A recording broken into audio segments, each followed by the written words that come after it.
दोस्तों, स्वागत है आप सभी लोगों का हमारी आज की इस नई वीडियो में। आप लोगों ने इंसान की क्रूरता की बहुत सारी कहानियों के बारे में सुना होगा, लेकिन आपको शायद ये जानकर बहुत हैरानी होगी कि कोई इंसान इतना हैवान कैसे हो सकता है कि वो इंसानों को मारकर उनका मांस खाकर भी चैन से ना बैठे और दूसरे इंसानों को भी इंसानों का मांस बेचकर पैसे कमाए। जो भी इंसान इस आदमी के बारे में सुनता था उसका दिल दहल जाया करता था और वे सोचता कि आखिर कोई इंसान इतना बेरहम कैसे हो सकता है। आज की इस वीडियो में मैं आपको एक ऐसे इंसान के बारे में बताने वाला हूँ जिस इंसान ने बेरहमी की सारी सीमाओं को पार करके अपनी हैवानियत पर पहुंचकर इंसानों की हत्या करके उनका मांस खाया और फिर खाने के बाद उस मांस को मार्केट में ले जाकर बेच दिया। वो आदमी इतना बड़ा साइकोपैथ बन चुका था कि उसने कितने ही इंसानों को मारकर उन लोगों का मांस मार्केट में बेच दिया और इंसानों के साथ ऐसा करते हुए उसके मन में किसी भी तरह का डर या खौफ मौजूद ही नहीं था। तो चलिए दोस्तों, स्टार्ट करते हैं आज की ये कहानी। दोस्तों, इस कहानी की शुरुआत होती है रूस की राजधानी मॉस्को से 800 किलोमीटर दूर नोर्वेचो शहर से। वैसे तो ये शहर काफ़ी खूबसूरत और शांत है, लेकिन साल 1992 में इस शहर में एक ऐसी घटना घटी जिसको सुनकर वहाँ के लोगों का दिल दहल गया था। एक आदमी जिसका नाम व्लादिमीर निकोलाएविच था, उस आदमी को रात में पार्टी करने का बहुत शौक था और एक रात जब वो अपने दोस्तों के साथ पार्टी करके अपने घर जा रहा था, रास्ते में उसके सभी दोस्त अपने अपने घर की तरफ चले जाते हैं और वो अकेला अपने घर की तरफ जाने लगता है। और जब निकोलाए अपने घर की तरफ जा रहा था तब उसे अपने घर के पास एक आदमी खड़ा हुआ मिलता है। जब वो उसके पास पहुंचता है तो वो इंसान निकोलाए से सिगरेट जलाने के लिए माचिस या फिर लाइटर के लिए पूछता है। और उस रात निकोलाए ने बहुत सारी शराब पी रखी थी और नशे की हालत में वो अपनी जेब से माचिस निकालकर उस इंसान को दे देता है और इसके बाद वो आदमी अपनी सिगरेट जलाता है और सिगरेट पीते हुए निकोलाए से बात करने लगता है।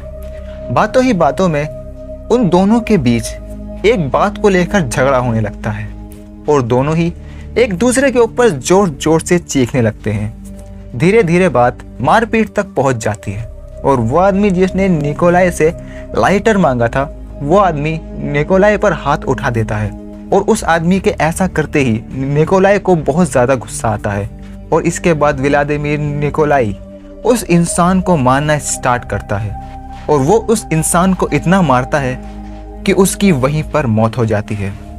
और जब निकोलाए का दारू का नशा थोड़ा कम होता है तब उसे समझ में आता है कि उसने ये क्या कर दिया। अपने गुस्से पर काबू ना रखकर उसने उस इंसान की हत्या कर दी।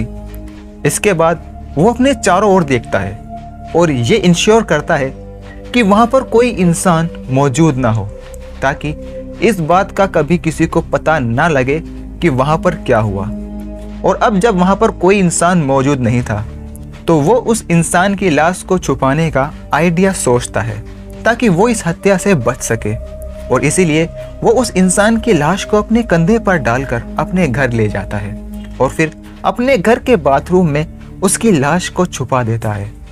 और इसके बाद वो उस लाश को ठिकाने लगाने का आइडिया सोचने लगता है और फिर कुछ ही देर सोचने के बाद वो अपने पास रखी एक आरी उठाता है और उस आदमी की लाश को छोटे छोटे टुकड़ों में काट देता है। लेकिन दोस्तों, उस इंसान को छोटे छोटे टुकड़ों में काटने के बाद भी उसे सुकून नहीं मिलता और उसके बाद उसके मन में और ज़्यादा हैवानियत जाग उठती है क्योंकि दोस्तों, जब वो उस आदमी के शरीर के टुकड़े कर रहा था तब उसके मन में एक आइडिया आया कि क्यों ना इस आदमी के मांस को खाया जाए। और तब उसकी नज़र उस आदमी की जांघों पर पड़ती है और फिर वो अपनी आरी उठाता है और उसकी जांघों को काटकर पानी में उबालने लगता है और मांस को पानी में उबल जाने के बाद उसने उस मांस को खाना स्टार्ट कर दिया। लेकिन जब उसने उसे खाया तो उसे उसका स्वाद कुछ अच्छा नहीं लगा। दोस्तों, आप सोच सकते हो कि कोई इंसान इतना बेदर्द कैसे हो सकता है कि वो एक इंसान को मारकर उसका मांस खा रहा है और फिर ये भी कह रहा है कि इसमें तो स्वाद ही नहीं आ रहा, ये हैवानियत नहीं तो क्या है। और अब जब उसे मांस का स्वाद पसंद नहीं आया तो उसने सोचा कि क्यों ना इसे तेल में तलकर खाया जाए। और इसके बाद वो उस इंसान के मांस को तेल में तलने की तैयारी करने लगता है और उस इंसान की जांघ के मांस को छोटे छोटे टुकड़ों में काटता है और फिर तेल में फ्राई करता है।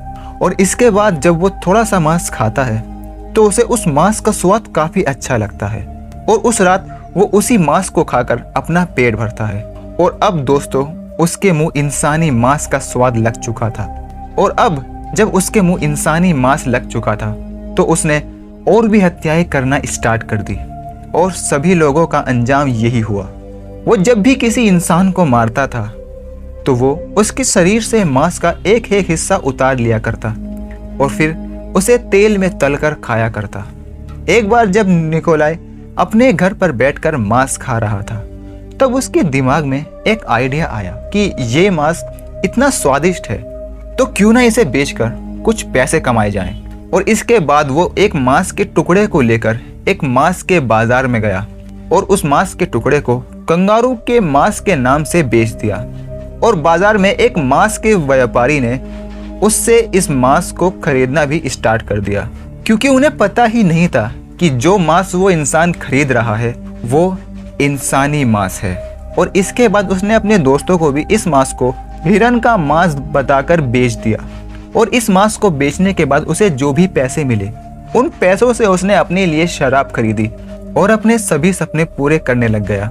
और जब निकोलाई का दोस्त उस मांस के टुकड़े को अपने घर पर लेकर गया तो उसने वो मांस का टुकड़ा अपनी बीवी को दे दिया और उसकी वाइफ ने उस रात इंसानी मांस के मोमोज तैयार किए और उसकी पूरी फैमिली ने इंसानी मांस के बने मोमोज बड़े ही चाव से खाए। लेकिन उन लोगों को इस बात की खबर तक नहीं थी कि वो लोग जो मोमोज खा रहे हैं वो इंसानी मांस के बने हुए हैं। ये सोचकर भी दिल घबरा जाता है कि उस इंसान पर क्या बीती होगी जब उसे इस बात का पता चला होगा कि उसने और उसके पूरे परिवार ने इंसानी मांस के बने हुए मोमोज बड़े ही चाव से खाए थे। और दोस्तों निकोलाई की ये हैवानियत पूरे 2 साल तक चलती रही। इन 2 सालों के वक्त में उसने कई लोगों को मारा और उनका मांस बाजार में जाकर बेच देता। लेकिन ऐसा आखिर कब तक चलता, कभी ना कभी तो उसे पकड़ा ही जाना था। एक बार एक औरत उस मांस के बाजार में मांस खरीदने जाती है। जब वो औरत एक दुकान पर पहुंचती है और वहां पर मांस को देखती है तो वो उसे देखकर समझ जाती है कि ये मांस कंगारू का है ही नहीं, क्योंकि उसने पहले भी कंगारू का मांस देखा हुआ था। उसको वहां पर थोड़ा शक होता है और वो वहां से एक मांस का टुकड़ा लेती है और उस मांस की टेस्टिंग करवाने के लिए एक लैब में जाती है। और जब एक डॉक्टर उस मांस की टेस्टिंग करता है तो वो उसे बताता है कि ये इंसानी मांस का टुकड़ा है। और दोस्तों ये बात जब उस औरत को पता चलती है तो उसके पैरों तले से ज़मीन खिसक जाती है। इसके बाद वो औरत पुलिस स्टेशन जाती है और इस सारी घटना के बारे में पुलिस को बता देती है। और इसके बाद पुलिस अपनी छानबीन स्टार्ट करती है। और दोस्तों इस केस की छानबीन करते वक्त पुलिस को आखिरकार निकोलाई का पता चल ही जाता है। और इसके बाद सभी पुलिस वाले हरकत में आ जाते हैं और वे उसके घर पर पहुंच जाते हैं। और जब वे उसके घर का दरवाज़ा तोड़कर उसके घर में जाते हैं तब वहां का नज़ारा देखकर उनके भी होश उड़ जाते हैं, क्योंकि जब वे सभी लोग उसके घर की छानबीन कर रहे थे तब वहां पर उन्हें कुछ इंसानी मांस का बना हुआ पकवान मिलते हैं और कढ़ाई के अंदर इंसानी मांस को तेल में तला जा रहा था। और जब उसके घर की छानबीन की गई तो उन्हें घर की बालकोनी में बहुत सारा इंसानी मांस बर्फ में जमा हुआ मिलता है। और इसके बाद आखिरकार साल 1997 में निकोलाई को गिरफ्तार कर लिया जाता है। और जब उसे गिरफ्तार करके कोर्ट में लाया जाता है तब उसके चेहरे को देखकर सभी लोग हैरान हो गए थे, क्योंकि जब वो कोर्ट में आया तो उसके चेहरे पर किसी भी प्रकार का डर नहीं था, बल्कि निकोलाई तो हंसते हुए कोर्ट में आकर जज के सामने खड़ा हो गया था। और तब उसने कहा कि अगर उसे पकड़ा नहीं जाता तो वो आगे भी ऐसे ही लोगों को मारकर उनका मांस खाता और उनका मांस लोगों को भी बेचता रहता। और इसके बाद उसे पुलिस कस्टडी में भेज दिया जाता है। जब वो पुलिस कस्टडी में था तब उसने उन पुलिस वालों से बात करते हुए कहा था कि उन लोगों को जो मांस बालकनी में बर्फ में जमा हुआ मिला था उस मांस को खाने दिया जाए, वरना वो मांस खराब हो जाएगा और वो किसी के भी काम का नहीं रहेगा। और दोस्तों, इस वीडियो की रिसर्च करते वक्त मेरे दिमाग में कई बार ये बात आई कि आखिर कोई इंसान इतना हैवान कैसे हो सकता है कि उसने दूसरे लोगों को भी कैनिबल बना दिया। खैर, और इसके बाद साल 1997 में ही इस इंसान को लोगों के लिए खतरा मान लिया गया और सभी सबूतों के आधार पर इसे तुरंत ही फांसी की सज़ा सुना दी गई। लेकिन दोस्तों, वो भी अपने बहुत सारे अधिकारों के बारे में जानता था और इसीलिए उसने अपने अधिकारों का इस्तेमाल करते हुए अपनी फांसी की सज़ा को 2 साल आगे बढ़वा लिया। और जब साल 1999 आया तब रूसी सरकार ने फांसी की सज़ा को ख़त्म करने का कानून लागू कर दिया था और इसीलिए वो फांसी की सज़ा से बच जाता है। लेकिन उसे छोड़ना भी सही नहीं था, इसीलिए उसे समाज के लिए एक बहुत गंभीर खतरा मानकर उसे उम्र कैद की सज़ा दे दी जाती है और एक हाई सिक्योरिटी वाली जेल में उसे पूरी ज़िंदगी के लिए सड़ने के लिए छोड़ दिया जाता है। उसे ब्लैक डॉल्फिन नाम की एक जेल के अंदर हमेशा के लिए कैद कर दिया जाता है। और दोस्तों, उस जेल की सिक्योरिटी इतनी टाइट थी कि उस जेल के लिए माना जाता था कि अगर कोई इंसान उस जेल से भागना चाहता है तो उसका रास्ता सिर्फ मौत है। सिर्फ मौत होने के बाद ही कोई इंसान उस जेल से बाहर जा सकता है।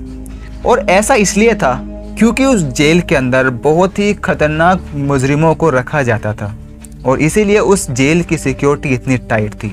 दोस्तों, शायद आपको ये बात जानकर हैरानी होगी कि जब निकोलाई की फांसी की सज़ा को माफ़ कर दिया गया, जिन लोगों को उसने मारा था उन लोगों के घर वालों को इस बात की बहुत खुशी हुई थी क्योंकि उन्हें लगता था कि मौत जैसी सज़ा इस इंसान के लिए बहुत कम है। ऐसे हैवान इंसानों को सारी ज़िंदगी इस जेल के अंदर ही सड़ सड़ कर मरना चाहिए। और वैसे भी उसका उस जेल से बाहर आना अब नामुमकिन था और अब उसे पूरी ज़िंदगी उस जेल में ही रहना था।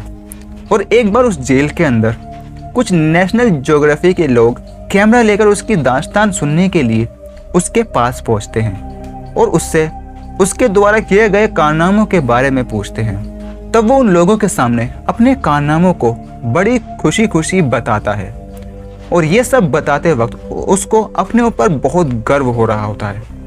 और जब वो अपनी सारी बातें विस्तार से बता रहा होता है और तब वहाँ पर खड़े जेल के वार्डन और सिक्योरिटी गार्ड के भी होश उड़ गए थे कि कैसे उस इंसान के चेहरे पर कोई पछतावा नहीं। और वहाँ पर मौजूद सभी लोग उसकी बातों को खड़े होकर बड़ी ध्यान से सुन रहे थे, जैसे उन्हें इस बात पर विश्वास ही ना हो रहा हो कि कोई इंसान इतना हैवान हो सकता है। और अब निकोलाई जेल में रहने के लिए मजबूर है और अब वो अपनी पूरी लाइफ वहीं बिताने वाला है। आज उसकी उम्र लगभग 65 साल हो चुकी है और उसके अपराध लगभग 30 साल पुराने हो चुके हैं। लेकिन उस इंसान को देखकर ऐसा लगता ही नहीं कि वो कभी सुधरने वाला भी है। मैं तो आपसे पूछना चाहता हूँ कि क्या ऐसे इंसानों को जेल में रखना चाहिए या फिर नहीं, या फिर फांसी ही ऐसे लोगों के लिए एकमात्र रास्ता है? अपनी राय मुझे कमेंट में ज़रूर बताइए। तो दोस्तों, उम्मीद करता हूँ कि आपको ये वीडियो पसंद आई होगी। अगर पसंद आई हो तो इसे अपने दोस्तों के साथ भी शेयर करना मत भूलिए। मैं आपके लिए और भी वीडियोस लाता रहूँगा, इसीलिए हमारे चैनल को भी सब्सक्राइब करना मत भूलिए। और मैं मिलता हूँ आपसे एक नई वीडियो के साथ।